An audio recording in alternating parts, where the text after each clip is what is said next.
Hello, my soul brothers and soul sisters. I am Ron Smith, and this is the Dr. Ron Smith Investigate Show, where we separate the real from fake, the fact from fiction, and give you the winner's edge. And sometimes we even turn your water into wine.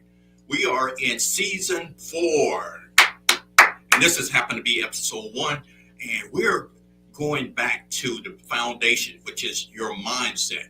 You know, one of my favorite groups used to have this song said, "Free your mind and your butt will follow." Okay, of course, you know, they had another word for butt. But my point is, you get my drift, is that basically everything begins in your mind. And you have to have a vision for yourself. And since we're talking about financial literacy, and I always say, let's get lit, which means basically, let's improve our financial literacy. No matter where you are, you can improve your financial literacy. What I mean by that is that basically in America, we have 3 classes of people, and in certain other parts of the world, it's the same thing, is that you have the rich, poor, and the middle class. And each of those classes have a different mindset. But what is actually a financial mindset? First, let's talk about mindset in general. It's your attitude, your values, your philosophy, your outlook, and your mental attitude about any particular subject. So since we're talking about financial literacy, talking about money, talking about finance, basically, how did your financial mindset develop? First of all, we are pretty much born into a family, which basically, whether you're rich, poor, middle class, that is your first exposure to how money works.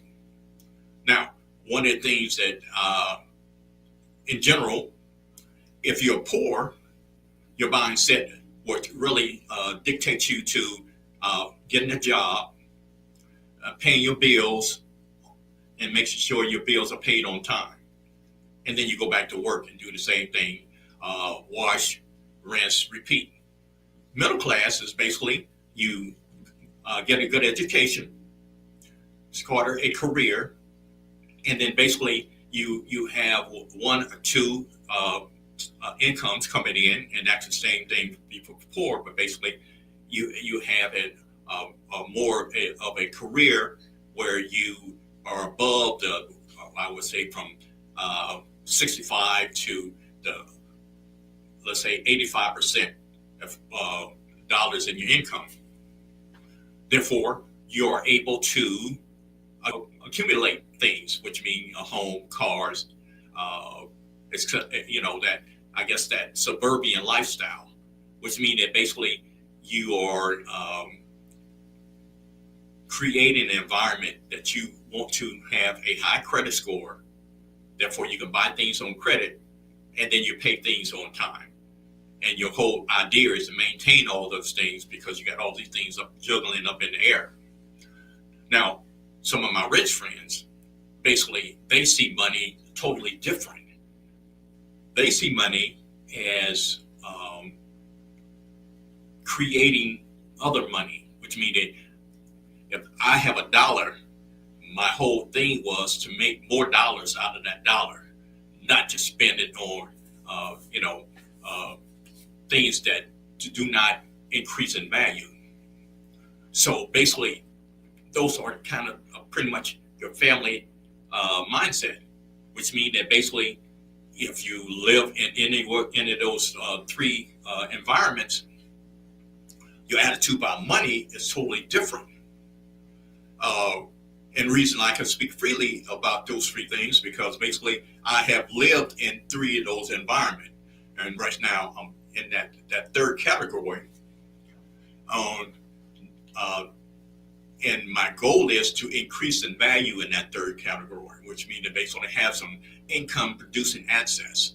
My goal is to have more. So even in school, I had this guy who I have a robust conversation is why you send your kids to a Ivy League school. You send your kids to Ivy League school, not necessarily for the education, You send your kids to Ivy League schools, so basically they rub up against other people who have those rich values, which mean that basically you are making contact with people, which mean that people who go to Harvard, in Yale, in Princeton, etc., or Penn, they are lived in an environment where they're exposed to people are talking about money and making deals on a very, I guess, advantageous kind of situation. So your family, your environment, and your exposure to different concepts, those are the things that create the mindset that you are in.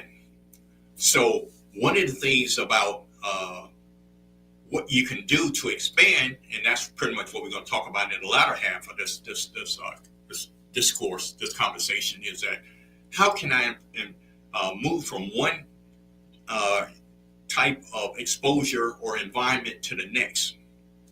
And basically, knowing that your mindset will affect your life, you have to actually understand what are the daily decisions that you are making. I was on TikTok the other day in one of my homework class that I gave some of my students, and make sure you check me out on TikTok. First of all, you need to actually take control of your spending. But before you can be able to take control, you got to understand, what your cash flow is. Everybody got a cash flow. Whether you have you create or earn your money, or you work for your money, or you have an allowance, or you got any type of income. There's a cash flow in and there's a cash flow out. That is inescapable in this economy. So the basics is, what are your daily expenditures? I mean, from the time you, and it might be, I'm not talking about, after you leave home is what I'm speaking of. What you're doing on your way to work. Do you stop at Dunkin' Donuts? Do you stop at Starbucks? Do you stop at McDonald's? And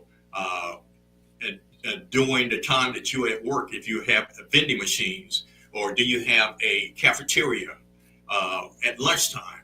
Do you go to your favorite, lunch spot, restaurant? How much are you tracking your spending? That 3 o'clock, do you spending money to buy sodas and drinks, and etc. And then basically, if you're not making dinner at home, are you making expenditures outside at home? If you can start quantifying those expenditures, you can probably see where your money is actually going on a daily basis. And one of the things that I shared with my TikTok family is that, let's say that I do have a Starbucks or a Dunkin' Donut, fascination that I got to have my caffeine. You're not leaving out of those places without having spent at least $5 to $10, and that's just one stop. If you can save each one of those things, you end up maybe we average it out $5. You have about five times 5 is $25, and 4 times 25 is $100. Just on one item alone, or one of those things that you could do without, you have $100. And one of the things I suggested is basically, if you make your own lunch and you make your own coffee, you're talking about $10 a day. So basically, we're talking about roughly $200. And I'm not saying that you can deny yourself of a treat.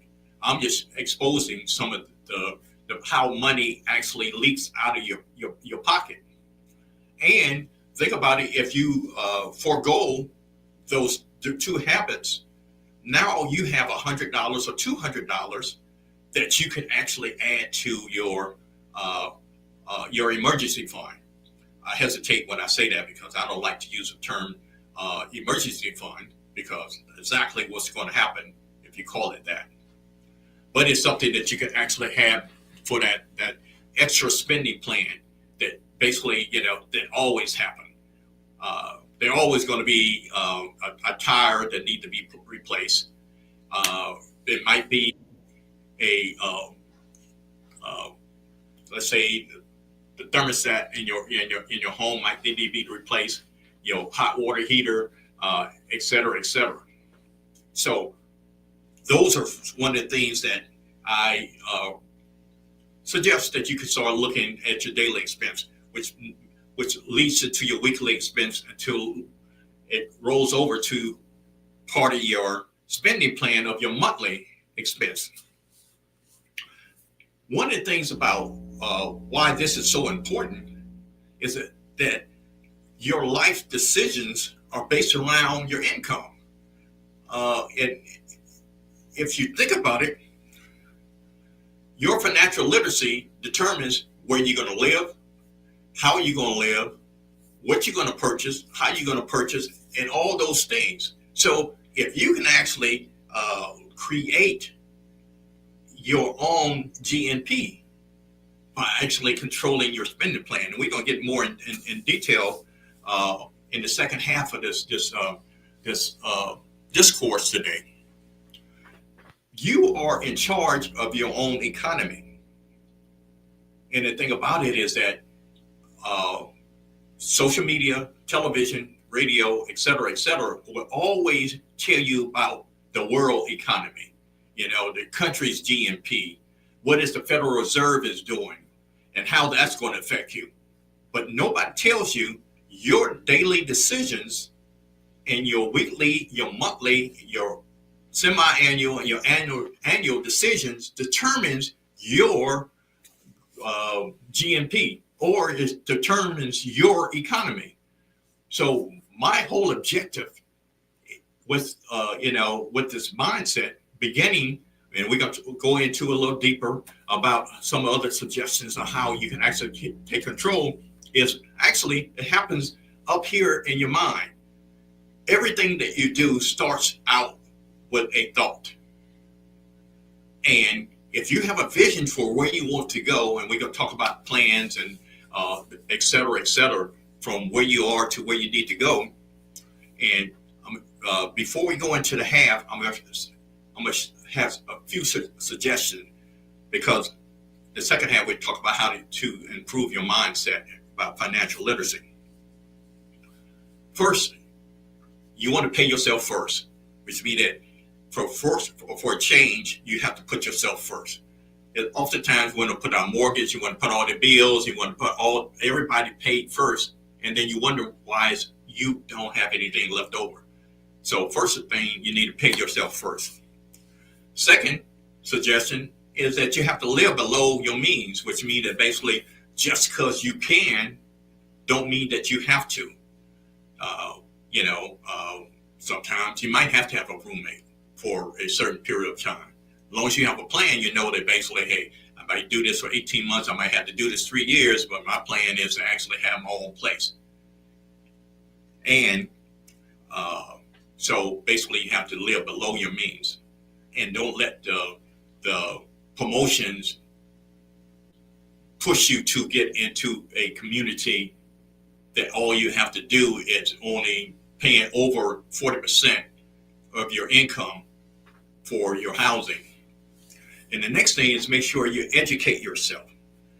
Self-education, actually listen to this podcast.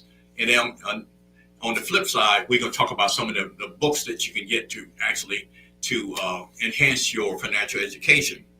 And the thing about it is that to start early and make it habitual, because you have to have consistency. So we're going to take a small break right now. So when we come back, we're going to talk about ways that you can improve your financial mindset.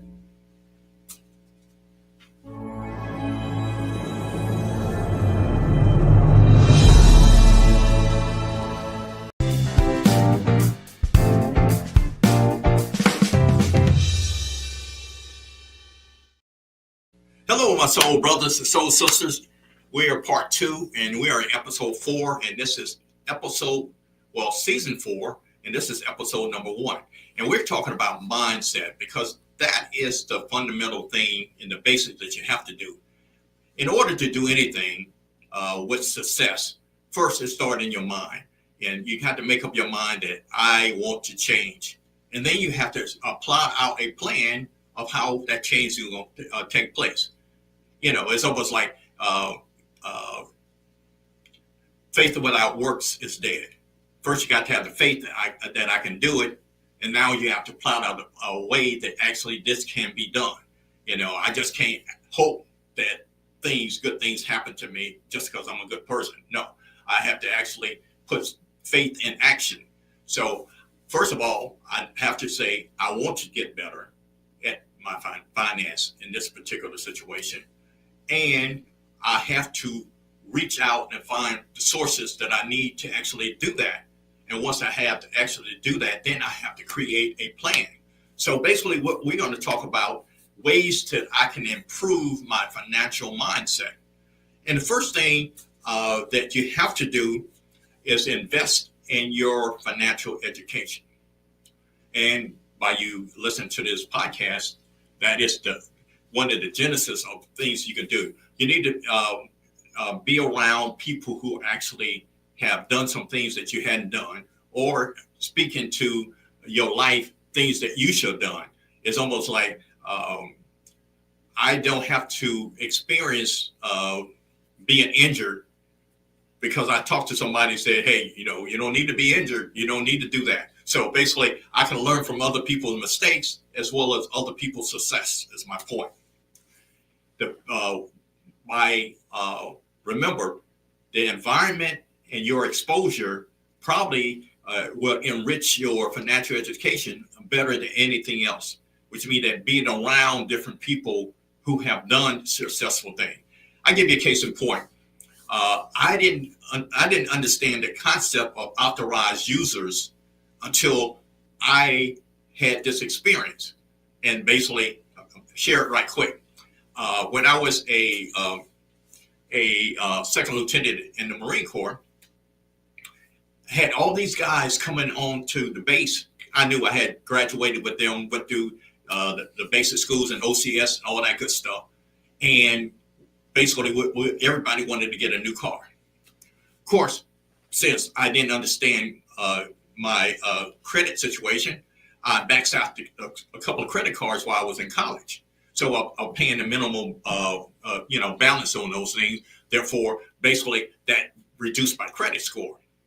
So I ain't seeing guys driving up in baby Mercedes and Porsches and Lexus and all this in a Corvette. And I'm saying, these guys are second lieutenants. And, how are they able to do this? And basically I can do is get a brand new, at that time, Central. And it was nice. It was a nice car. It was new. But my point was, then I found out that these guys, parents, had put them on as authorized users on their credit card. So when these guys went to a dealership, they were paying 0 to 4%, where me maxing out my credit card and not having the parents are able to put me as authorized users. I was trying to go uphill on an unlevel playing field. And my point was that since these guys were able to get those different loans that will cost me double or even triple by myself without having the credit history that they had obtained over 10 years. And basically, my sharing is that being exposed to having an environment that these guys, how they were able to do it, I was able to do some things for my children that their parents did for them, just by being exposed to that environment. And making those mistakes, you kind of learn how you can take advantage of that.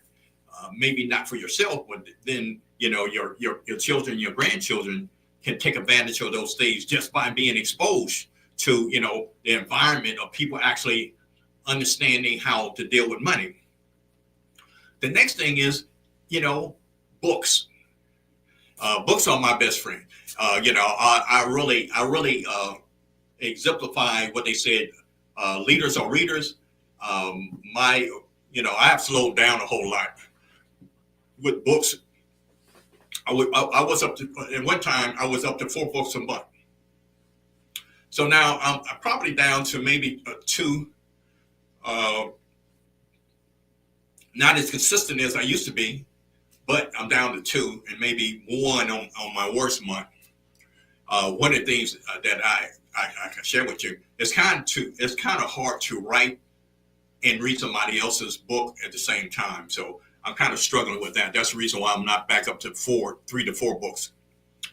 But the first book, Rich Dad, Poor Dad by Robert Kiyosaki. That is one of the books I recommend to get your mind set right, because it gives you an illustration of, a rich dad and a poor dad. Now, in the, the standard sense, each one of these dads was successful in the career that they chose. But here's the thing. If you really want to be successful financially and actually be in control of your finances, not only, your work life, but also in your retirement, you have to actually have more than one income. And one of the things about Rich Dad, Poor Dad, it shows you that basically the poor dad only had his salary to rely on. And the rich dad has other investments. So basically, that was the fundamental difference from Rich Dad, Poor Dad, is that basically you're going to have to, in order to be financially well and independent, you're going to have more than one income stream. It's probably 4 income streams is probably the best way. So basically, that's the gist of what I got out the Rich Dad, Poor Dad. Another book called The Richest Man in Babylon, and I can't think of the author's name right now, but if you go to any of the places where you purchase your book, you type in The Richest Man in Babylon, it'll pop back up. And the main thing that I got out of there is, besides, the main issue is pay yourself first, and then also talk about investing, because you got to start early and be consistent. Early and often is pretty much what I got out of that one. There's a book called Your Money or Your Life, and I can't think of the author name right now.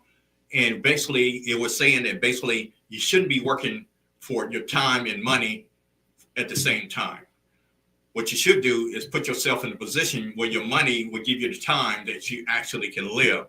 Because basically, what you're going to find out if you work your 20, your 30, or 40 years of your life, you want to be able to look back at some point and enjoy the fruits of your labor. And basically, you don't want to get in the rut and have, be bitter about your work life and your life because you didn't properly have a plan for that. And the last 2 is basically podcasts. There's a lot of great podcasters out there, and basically a lot of things on YouTube. But here's the main thing in the last few minutes I want to share with you.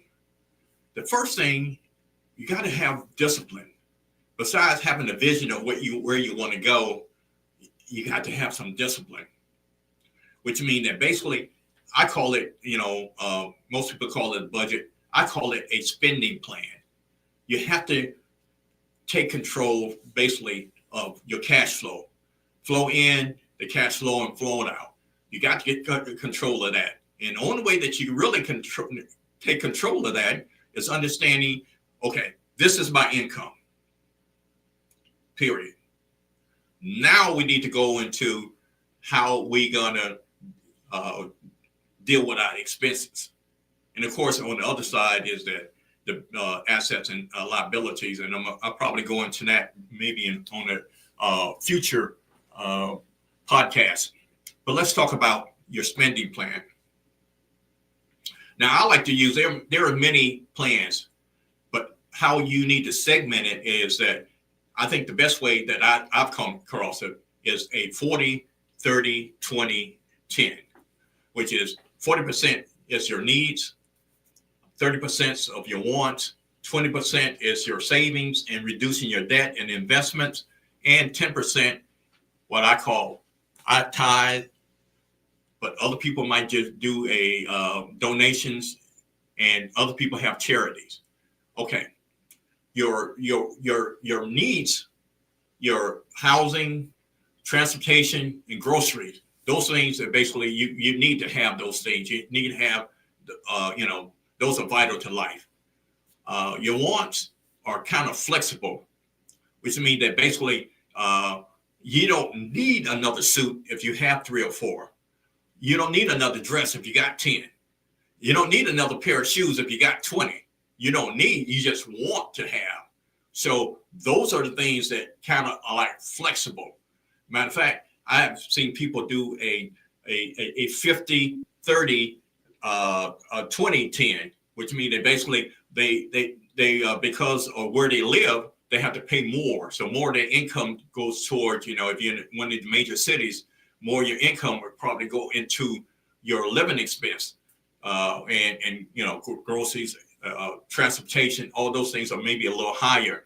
But that want is the most flexible thing that you can have within your budget. Okay, I recommend minimum 10% of your savings. Okay, and then out of that what is that, 40, 30, 20, and then we're talking about reducing your debt and investing.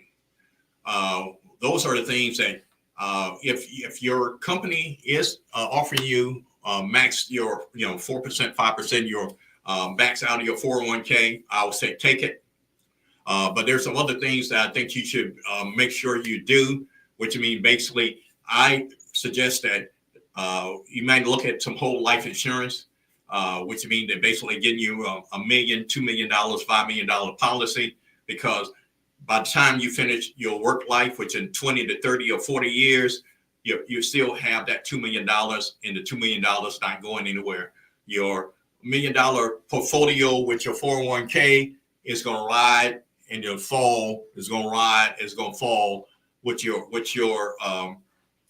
with the stock market. And you got to make sure you understand the administrative fees that comes along with those things. We may be getting into that 401k thing again this season, but those are things that I would suggest. And also make sure you got to be saving some money, and got to be consistent. And my suggestion is that money should be going into a high yield savings account. Right now, there's some banks that give you 4.9 or 3.8% in the high yield savings account. You think about it. If you had $100,000 in a high yield savings account, and they offer you 4%, that's $4,000, and you're not have to do anything with the principal. That's one of the things that if you ever get a lump sum of money, make sure you think about that. And donate. You have to be generous. One of the things that I find a blessing for me is when I tithe or when I do my charity donation, I feel good about what I'm doing because I'm helping mankind. Remember that you pay yourself first, live below your means, invest in your education, and start early and often and consistently.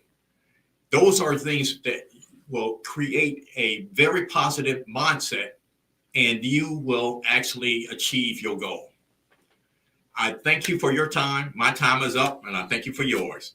Until next time, peace. Let's get lit.